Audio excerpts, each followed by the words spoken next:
بسم الله الرحمن الرحيم. الحمد لله رب العالمين، والصلاة والسلام على محمد وعلى آله وأصحابه أجمعين.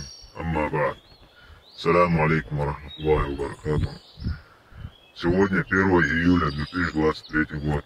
Мы, воины Ингушской освободительной армии, возвышая знамя джихада, находясь здесь, на земле наших предков, обращаемся к нашему народу, а также к российским оккупантам, агрессорам и их приспешникам, коллаборантам, предателям. Прямо сейчас мы наблюдаем очередной развал этой кровавой империи под названием Российская Федерация.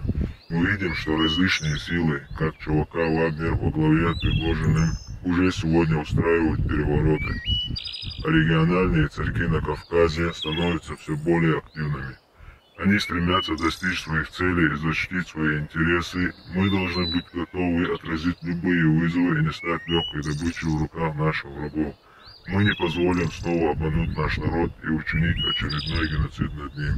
Сегодня в Ингушетии являются нормой такие явления, как бессудные казни, систематические похищения, подбрасывание оружия, фабрикация уголовных дел, разгул наркомании, всякого рода извращения, унижение и насилие в отношении наших стариков, женщин и даже детей.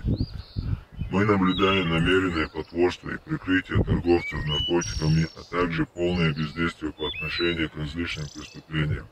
Эти отвратительные явления уже привели к ужасным последствиям, которые невозможно игнорировать. Наш народ, в частности молодежь, глубоко деградирует под влиянием этих вызовов. Вместо того, чтобы принимать решительные меры и обеспечивать безопасность нашего общества, власть борется только лишь за самосохранение. По проблемам народа предпочитает замалчивать, а местная марионеточная власть содействует уничтожению нашего генофонда. Мы видим, как насильственно вербует и манипулирует нашей молодежью, чтобы отправить их на войну против украинцев, которые никакого зла не причинили нам. Мы твердо заявляем, что мусульмане Ингушетии не несут ответственности за преступления путинского режима в Украине и во всем мире. В свете успешного сопротивления украинской армии российскому режиму не остается другого выхода, кроме массовой мобилизации, которая уже набирает обороты. Мы предпочитаем стать шахидами на пути Аллаха на нашей земле, сражаясь за нашу религию, честь и свободу, вместо того, чтобы умирать на путинской войне за чужую и враждебную нам сторону Россию.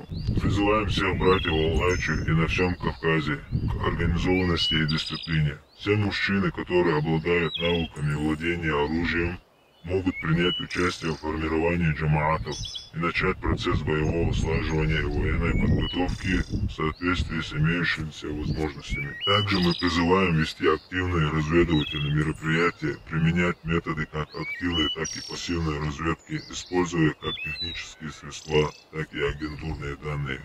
Всем сотрудникам силовых структур ингушской национальности, не запятнавшим себя кровью мусульман, предписывается оставить работу против ислама своего народа и присоединиться к сопротивлению. Как минимум вам следует не чинить препятствия воинам Ингушской освободительной армии и оказывать им всяческое содействие. Иначе вы будете опозорены в этом мире, а в день суда предстанете перед Всевышним Аллахом как защитники оккупантов. Всем наркодельцам, особенно тем, кто лишает нашу молодежь чести и достоинства, вербуя их в барышничество, немедленно прекратить свою гнилую деятельность и покаяться, иначе вас ждет неминуемое наказание. С дозволением Аллаха мы очистим свою землю от российского оккупанта и избавимся от их произвола и насилия. Мы не сомневаемся в том, что нас ждет одно из двух благ – победа или рай. Ва ахру да'вана алхамдулиллахи раббил аламин.